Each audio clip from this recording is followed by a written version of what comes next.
I'm head of AI and CTO at a company called Broadridge Financial Services, about a $12 billion fintech, 15,000 people.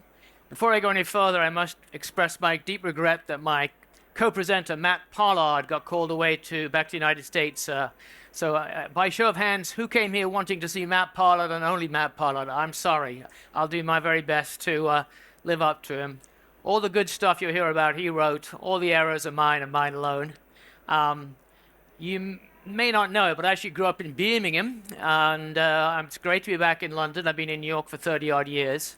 My own journey with AI started in the early 2000s when I was Chief Technology Officer at the New York Stock Exchange, and I was responsible for bringing in electronic trading, which led to algo trading. People heard about algo trading, right? Very big change. Not re-agentic, but you're replacing some human sales traders on the phone with agents, right? And so that was in the early 2000s. I started using AI for market surveillance, spotting people trying to rig the market. And since that time, AI has been part of my career kind of throughout the last 20-odd years. I spent 4 years prior to my time at Broadridge with a major consulting firm, a unit called Quantum Black that grew up here in London, part of McKinsey now. And so I've had a lot of experience in applying AI, both as a customer of vendors and also on the vendor side. So what we're going to talk about today is, what is AI? What is agentic AI specifically? Both Matt and I feel that this is a really historic change in the industry. It's not just another one of these technologies that are a buzzword for a while. They come and they go. And the reason we think that is because it's going to change the way we work in a very, very fundamental way. And so we're going to talk about why it's different. What are the implications for the roles that you and your coworkers and your companies will define? We're going to talk about what do you do about career paths? What's going to happen particularly to the entry-level positions that are increasingly getting automated, right? How do we give those folks a really good path going forward? And then we're going to talk a little bit about some actual steps that you can take in your own organization. So first thing is, it really is here and now. When we first started putting this together, there was a really stunning sort of prediction by Salesforce that agentic technology was going to grow by 327%. I thought, well, that's fine, but that's a prediction. The latest data is about what's happening here and now. So this is a study of 1,000 large companies by KPMG. They're sort of north of $1 billion in revenue. And they have moved from experimentation and pilots to deployment, right? So Q1 of this year, 11% of these 1,000 companies had deployed an agentic model. Q3, 6 months later, it's 42%, right? So it really is here and now. The other thing that was interesting is that the business sponsors here, they're expecting a payoff within a year. That's a lot. 57% expect a payoff within a year based on the experimentation they've had so far. That is a faster ROI than we in the technology industry have typically delivered. And of course, we actually have to make it happen. My own experience at Broadridge over the last several years is that we have found that AI has been really powerful for us to improve our products and also helpful to allow us to improve our productivity and our customer service. And the areas where we're using agentic AI include software development. So in addition to the kind of co-pilots you're familiar with, we have agentic systems that are helping us address our enormous backlog of manual test cases. We have hundreds of thousands of manual test cases that we inherited as we acquired other smaller fintechs, and we're using an agentic system to help our teams automate those, right? We also have a big sort of back office operations unit. They do back office settlement and processing for banks and broker dealers, about 1,000 people in that unit. And they're using agentic AI to deal with literally thousands of emails they get in every day from the outside. Often it's not clear whether it's a duplicate, what it's about, what's the priority, and so the ops associates spend a tremendous amount of time just wading through all this email. And we've seen immediately a 50% reduction in the number of emails that people have to process, right? Just clearing out the noise. And then we can route it to the right person using the agentic AI, And increasingly, we're using agentic AI to do the research. Why is it broken? And then take action to fix it. And then one other use case I'll mention is data extraction. We're really big in the investor communications business, so distributing mutual fund prospectuses, those kind of things, statements. And often we extract data out of those PDFs in order to provide a richer experience for the individual investor. So we've been using AI for that for about 5 or 6 years, starting with NLP, then Amazon Textract. And then in the last year, we shifted to using an agentic system with extractors, with checkers, with agents that focus on continuous improvement. And we're just seeing a very dramatic improvement in reliability. So it's here, it's now, both industry figures and in our own experience. And I guess the other thing you all probably been watching is watching the revenue numbers, companies like Anthropic, right, Lovable, OpenAI themselves, right? They're really extraordinary rates of adoption. I haven't seen anything like this in 25 years. So it's here.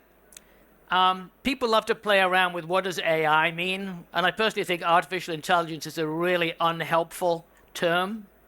It typically means all the stuff that seems cool now because we didn't do it before, but as soon as we use it every day, we stop calling it AI. So when you talk to your phone, you don't say, oh, I'm using AI. You just take it for granted, right? The phone obviously knows how to do AI, right? OCR, we take it for granted. So I think it's an unhelpful term.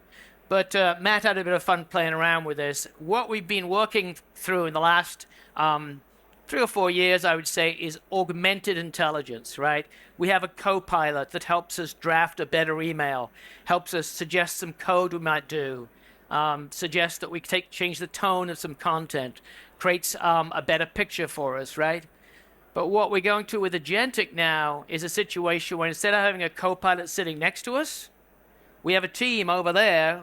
We give them 2 or 3 lines of instructions, and they go away and do a bunch of stuff, collaborating amongst themselves, these digital workers, so-called, and then we review the actual output.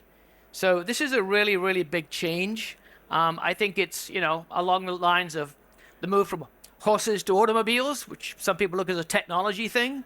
But if you look at what happened as a result of that technology change, society changed, right? The suburbs. How many people commute in from the suburbs every day? It's a nightmare, right?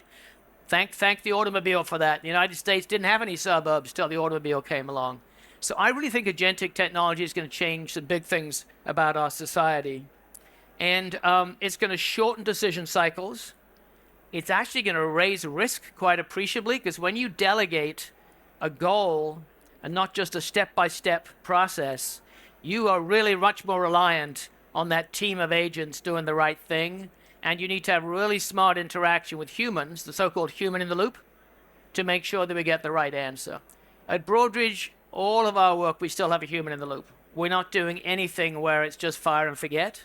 But of course, you're all aware there are AI used out there without a human in the loop.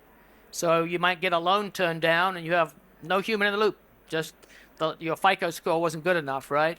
But even where you keep a human in the loop, how do you make sure that person's really paying attention? When you flag something with maybe a yellow flag, how do you make sure that you give them enough information, they know how to check it out, and they don't just stop just saying yes, yes, yes, right? So I think there's a lot of work that we all have to do to design how to make the human in the loop effective. And there's a tremendous amount of work we'll come to in a moment about talent. How do we think about what kind of skills we need to grow in our organization? What kind of skills do we tell young people to go and get now? In the last couple of years, the number of people signing up for coding boot camps has taken a dip. And there's a reason for that. So what do we tell young folks who might have signed up for a coding boot camp 2 years ago? What should they be signing up for right now? So just to kind of get a bit more to the definition of AI, in the past, you had a very linear workflow, right? Let's say you're putting out a new compliance policy. Someone is going to write it up. Someone's going to review it. Someone's going to publish it, right? And at each stage, there's a human in the loop. Now, the first time that the manager gets to see the policy is after it's been drafted, after it's been researched, after it's been polished up. And so it's a very, very different sort of process here. How many people here coding with something like Copilot, GitHub Copilot or something like that? Raise your hands a bit. So yeah, almost everyone, right? How many of you have actually experimented with an agentic system like a Replit or a Lovable, where you delegate the whole thing? We've got 1, 2, 3, 4, 5. So quite a few people are experiencing that today.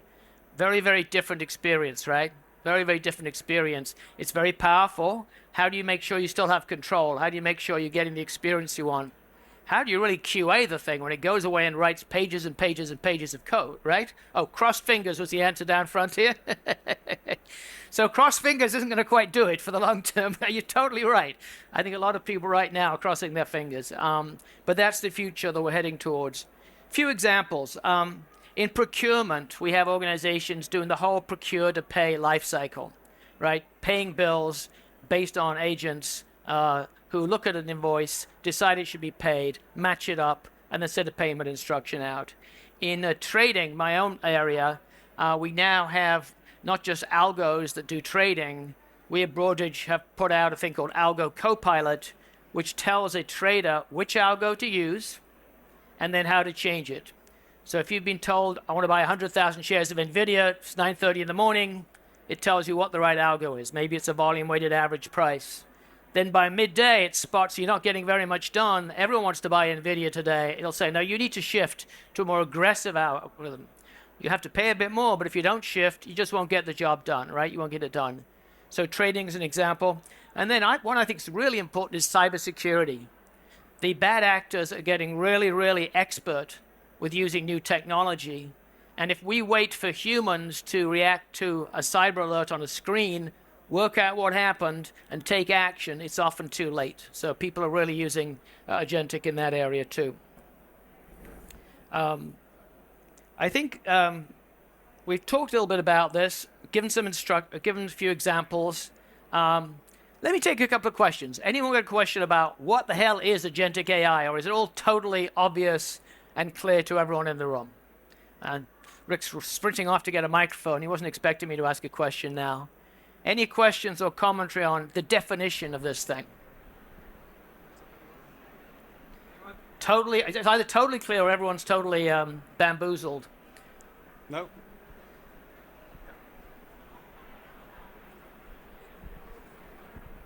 Thank you. Not really about the definition, but more about the challenges. What would you say the key obstacles are usually? Really, really good question. I'll give you a quick answer now, but we're going to come back to more of it. I think managing the risk, back to, I love your, Adam, I loved your fingers crossed thing. I mean, this comes out you got experience with it. We got to do a much better job than that. So how do we manage things when we don't really understand in detail how the process works? I think that's an important thing. I think another big challenge is how do we train, retrain, curate a workforce that's good at this stuff? So I'll give you an example. We have an agentic system for data extraction. Particular part of the business, they got 50 people, they extract data from these documents. It has to be perfect. So they always have 2 people doing the extraction, another person checking, and it's a very laborious process.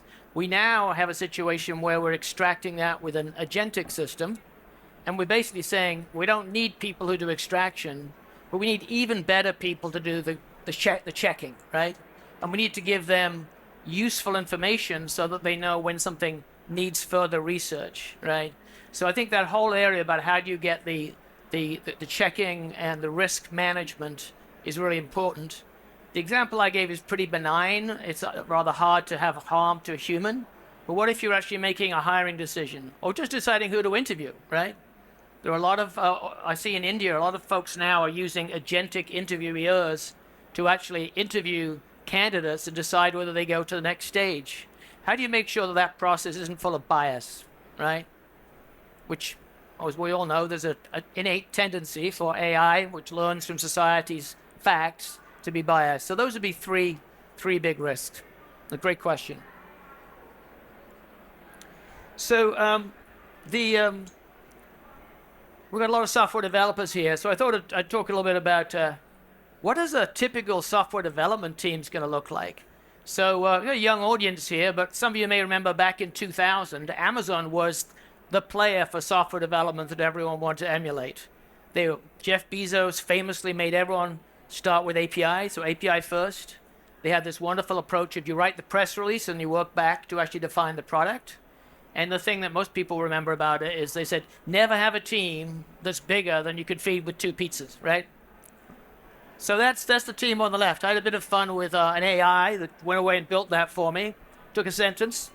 And that's the 2 pizza team. You got Seattle in the skyline. Very nice margarita pizza. The AI populated almost entirely with men. Again, interesting. I had to actually tell it to put more women in the system. And we're familiar with that. It's an agile, self-managed team, maybe 6 to 8 people. A lot of organizations are candidly still in the process of going from waterfall to agile, right? No one that was over there. But what happens in the future? What do we have in the, going forward? Those of you who've played around with things like Replit, Ghostwriter, and Lovable, you know that one person can go and build an app. And not just a web UI, a database, entitlement, rollback, roll forward, security checking. Not trivial, right? Not trivial. So, all right, we're going to have a poll now. I'm going to ask you, say 2 or 3 years from now, what would be the size of the typical team? You just raise the number of fingers of people on that team. Obviously, it can't be 8 because you only allowed 1 hand. How many people? 2, 3, 2, 5, 3. I feel like I'm in an auction. I can make money here today. All right, we've got a good distribution here. The answer, of course, is I don't know. I think there is a credible argument that it's something. It'll depend, obviously, on the type of app. But I would argue you probably have 3 disciplines you care about. One is a super good domain expert, someone who really understands the business domain and can tell the agentic team what functions to go build, right? So that's this lady here, right? I also think that you can't get away from someone who really understands user experience. And I don't mean defining wireframes. I mean really understands the cognitive engineering that goes behind how do the humans who are going to use this product really interact with it. And in a stunning piece of stereotyping, my AI friend made that a woman with purple hair. That's what user experience people look like, right? Always a little bit weird.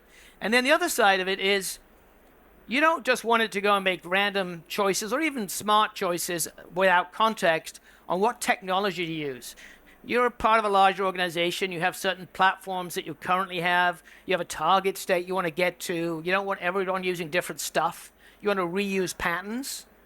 Obviously, reuse really improves quality, improves productivity. So I think the third role might be the technical architect, someone who knows your environment. And when the agentic team comes back with some pattern that you've decided is an anti-pattern or some technology you're desperately trying to get rid of, you say, no, go away, code it with whatever your preferred technology is. So we'll wait and see. But for those who put up 3, I happen to think it's a pretty good number. I think in some cases it will be smaller. We have a very defined, reusable approach. Notice none of the human roles he talked about are people who are super expert in a particular language. I mean, large language models, it's in the name, that they're really good at languages. So for those folks who think their career is about being the coolest Python developer or understanding every bit of a data science library and down in the details, that's going to be a tough road, right? You're not going to need a lot of those people. And the ones you're going to need are going to be super expert, like the technical architect, to sort of challenge the thinking of the agents. So what are we talking about now in terms of skills, all right? What we're looking at here is certain skills are going to be less important. I just talked about language proficiency. But a lot of the power skills, the soft skills of collaboration, of communication, of being able to orchestrate a team that includes both digital workers and human workers, they're really going to be at a premium, right? So we're really expecting that the soft skills are going to be really important. You want people who are curious. You want people who want to reinvent things. You don't want people who want to do the same thing day in and day out. If you think about our back office operations team, I would argue we've tended to hire people who do the same thing day in, day out, and they always get it right. We really want them to be totally reliable. We're not looking for people to make new stuff up, right? You've got a standard operating procedure, follow it, get it right every day. Well, now in an agentic situation, that kind of work, we can do it more and more through an agent. So now we need people in ops who are more like, continuous improvement types, right? Who get bored with doing the same thing every day. So that's a really, really fundamental change to the kind of skills we're looking for.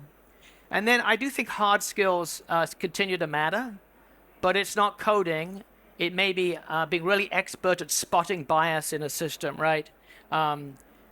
Designing a RAG system, keeping up with the latest model, trying to work out whether it's worth paying for the very large model or whether you could do better with a small model, thinking about latency. So that's kind of some of the hard skills. I don't think they're going away. I think we'll still want experts, but they'll be expert in things that are specific to the AI world. So, new roles. Matt had a lot of fun with this. There's an awful lot of new roles on this page. I'm not sure how many of them are really going to come to pass. For sure, though, the team leader has to be someone who knows how to manage a team that consists of both digital workers or agents and humans. They got to be expert at that. We need people who are really good at prompt engineering so they can guide and iterate and improve the agents, right? I think that those roles that will be building that expertise into a lot of business teams. So in the operations team I talked about earlier, doing data extraction, our current system allows them to change a Word document, which is their standard operating procedure, and we read that into the agentic system, and that drives what the agents do. So you won't have to be a coder to direct an agent. It may be as simple as updating a standard operating procedure. But then you're going to need some other people that can check for all the unintended consequences, right? I think risk roles are going to be important. AI risk controller, and I think risk of reputational risk, probably a separate category. So ethics and governance. And that will be particularly true for those of you who are in consumer-facing businesses, right? I think there's much greater potential for harm. You're making hiring decisions, loan decisions, and there's more legal risk around some of those areas too. Okay, let's talk about career ladders. There's some Stanford research came out recently, which I thought was very interesting because they really had hard data. They looked at employment from the big payroll processor player, ADP, in the United States. And what they found was there was a 13% decrease in software developers aged 21 to 25. That's a lot of people. And what I hear anecdotally is people say, well, I don't want entry-level people. I do want more senior developers. That raises the question, where do you get your more experienced people? I've asked this question of a number of different businesses, and they say, oh, we'll go hire them. I think, well, that's fine for one company, but as a society, we have to have a career ladder that works for the early pages of their career. And so I think we'll be inventing new roles. An analyst role, an AI analyst role is one. An AI operations role, so checking the performance of that combined team for accuracy, for ethical compliance, and for continuous improvement. And I think that what we'll look for is also to provide rotational experience for these early career folks so that they can really move up the ladder. And right now, the answer is we just won't hire them and we'll poach them from other people. I feel is a bit short-sighted. And in a world where everyone is a leader, that means everyone. So even the most junior associate is going to be essentially managing a team that includes agents. And so this notion of having people who come in the front door and they wait to be told what to do, it's kind of gone. That's not going to be what we're talking about. Another kind of ethical leadership is in the ethical sphere. In the past, when we looked at ethics, we often relied on quarterly assessments, people signing policies to say they understood that we don't discriminate on these bases. They understand that we have a view about diversity, a view on not offering services that are in any way biased based on the type of consumer we're dealing with. And that kind of worked when the people making decisions were humans. I say it kind of worked. I'm not sure it was totally effective. But when these agentic systems are making decisions in real time, we have to change this and build in the ethical checks or just the risk checks into the system. So in a small way, Broadridge is an example of that. 2 years ago, we decided to roll out the latest AI models, large language models, to all of our employees.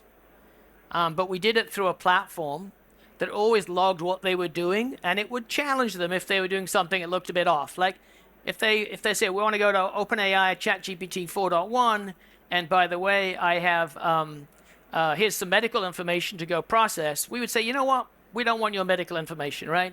Please don't do that, right? So we put some guardrails in the platform itself. That's kind of a baby step compared to what I think we'll have to do in the future. But I think there's a lot of very important work we need to do to build risk management and ethical compliance into the fabric of our applications, because the agents are going to be doing more things without human review. So, actionable. Map the roles that you have across the organization. Understand what people are doing. How many people have a centralized AI sign-off within your organization? Some. You may want to think about that. We think it's very important to know everything that's going on. Who knows what regulator will ask us about it? Who knows what reputational risk we'll have? Pilot, we only learn by doing. If we wait for perfection, we'll never get anything done. But do it in a relatively safe environment and with some kind of scaffolding around it. Learn by doing. Learn through experience. Encourage your leaders to have the humility to understand this is a somewhat hard to predict area. We have to be courageous enough to take a few risks. We will only learn by doing this, but in a way that's true to our values. So I sped up a bit at the end there because I do want to have an opportunity for any final questions before we've got, I think, a few minutes left before past. Yes, there's a microphone coming. It's useful. She's before you. Sorry. You're next. You talked about the career and skills. Yeah. So there's quite a strong chance of people de-skilling, right? So the analogy I'd use is maybe when cars first came out, everyone could fix a car, everyone knew how a car worked. Yeah. And now almost no one fixes their car. Right. And they maybe aren't expected to be an expert on the car. But in your analogy, you're going to have a human signing off what the agent's doing. But the way people build expertise is through experience. So how are they going to build experience and expertise if they're not actually getting their hands dirty because they're making the agent do everything? I think it's a great analogy. I mean, you take your car into a garage right now, and the mechanic is looking at a computer output and saying, well, BMW tells me it's this problem, right? And they're getting good at interpreting that output. But I do think that we're going to grow new skills, even as having a lot of people who really understand under the covers, maybe a bit less so, will be really important. And there's a lot of new, interesting work to do, I think. So I think overall, we're in an upskilling kind of environment. I think the World Bank think there's going to be net new 178 million jobs created, net new, but there's 90 that are going to change, 90 million. Your question, sir. You made reference to acquisitions early on in the presentation. Yep. And what potential use cases for agentic AI can you use through the stages of a business acquisition? Acquiring another business. Well, there's a tremendous amount of challenges in integration, right? You've got to integrate two sets of customer books. I've used AI to kind of do entity disambiguation, so you understand, that these two clients are actually the same thing. So there's, I think there's a lot of work on systems integration, and software development typically is involved in it.